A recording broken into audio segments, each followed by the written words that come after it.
Halo, assalamualaikum warahmatullahi wabarakatuh, teman ngarit semuanya. Ya, kita berjumpa lagi di lahan kita, yaitu lahan ketiga. Ini lahan ini kita tanami rumput, dan utamanya itu kita tanami jati. Nah, mengapa kita menanami jati? Begini teman-teman, kita berinvestasi selain di ternak, juga kita berinvestasi untuk masa depan dan masa tua. Jadi gambarannya seperti ini. Kita memiliki lahan ada sekitar 8 ya. Ada 8 lahan yang kita miliki. Nah, selama 5 tahun terakhir saya belajar dari rumput ini. Nah, belajar dari rumput ini kita mengalami suatu kendala, di mana kendalanya itu di dalam pembabadan dan perawatannya itu mungkin untuk pertama ya, untuk rumput itu kita babat, kemudian setelah panen pertama, panen kedua, lah panen ketiganya ini biasanya pada umur 1 tahun setelah pemanenan. Nah, ini rumput liarnya itu akan berkecambuk, maksudnya bercampur dengan rumput yang kita tanam. Nah, jadi saya punya gambaran seperti ini. Nah, selama 1 tahun itu, setiap awal hujan biasanya kita mengeluarkan suatu biaya, di mana untuk perawatan di lahan hijauan itu kita mengeluarkan biaya terus, sehingga menurut saya ini kurang efisien teman-teman. Kurang efisiennya gimana? Nah, kita tanam ibaratnya itu hijauan saja, tapi kita tidak punya tabungan. Mungkin kita punya tabungan tapi di ternak.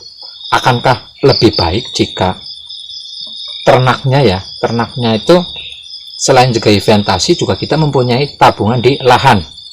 Lah, seperti di belakang saya ini yang dekat jalan raya, kita tanami jati. Nah, tujuannya untuk apa? Tujuannya adalah biar suatu saat dalam waktu 5 tahun ke atas jati ini sudah dewasa, sudah besar, kemudian pasti rumputnya akan kalah. Nah, selama 5 tahun ini, selama 5 tahun ke depan, kita babadi rumput ini untuk ternak kita. Nah, apakah mungkin selama 5 tahun kita berternak tidak menghasilkan yang namanya profit? Lah, pasti ada hasilnya. Makanya dari profit ini, profit sapi, kambing, kita bisa kelola untuk membeli lahan yang baru atau menyewa. Jadi kalau menyewa lahan kita sendiri, kita tanami yang namanya pohon jati dan rumput, jaraknya 3 meter lah antara pohon jati satu dan pohon jati lain. Nah, di antara 2 jarak ini, 2 meter ini, kita tanami rumput. Lah, makanya seandainya jarak 2 meter ini dalam lahan untuk sapi dan kambing itu sudah cukup untuk 2 ekor 3 ekor mah. Nah, kemudian kita berharap dalam 5 tahun ke depan kita bisa mendapatkan profit dari sapi-sapi ini, kambing-kambing ini, kita jual. Nah, kemudian kita belikan lahan yang masih baru. Nah, kita kelola lagi seperti itu.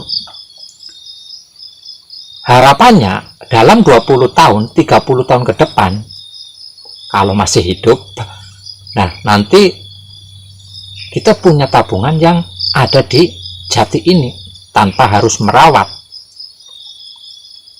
Kemudian tanpa harus merawat setiap hari setelah 5 tahun ke depannya, karena jati ini sudah tinggi.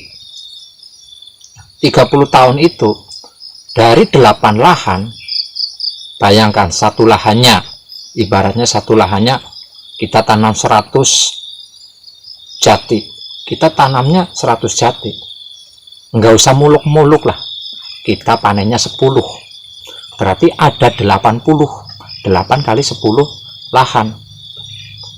Bayangkan seandainya satu pohon jati saja 500.000, ini 500.000 berarti kali 80 berarti berapa itu? 40 juta. Padahal dalam jati umur 30 tahun, jika di dekat jalan raya itu bisa lebih dari 500.000. Nah, ini pola-pola yang akan kita jabarkan ke depannya, sehingga dari pertanian ini, dari perkebunan ini, jati kita kombinasikan dengan yang namanya rumput ini kita kasihkan ke sapi, pakan domba kita kasihkan. Lah nanti kotorannya masuk lagi ke lahan untuk memupuk yang namanya si jati ini dan rumput ini. Jadi sirkulasi antara pertanian dan perkebunan itu akan terjamin. Itu kedepannya saya akan mencoba praktek ini. Monggo teman-teman, bagi yang ingin belajar bersama dengan saya, kita buka seluas-luasnya dari peternakan perkebunan. Mungkin ini suatu jalan untuk menjadikan ladang pekerjaan bagi teman-teman atau masyarakat yang ada di sekitar.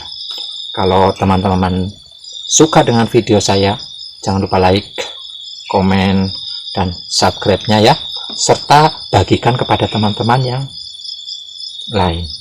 Sekian dulu, wabillahi taufiq wal hidayah. Wassalamualaikum warahmatullahi wabarakatuh.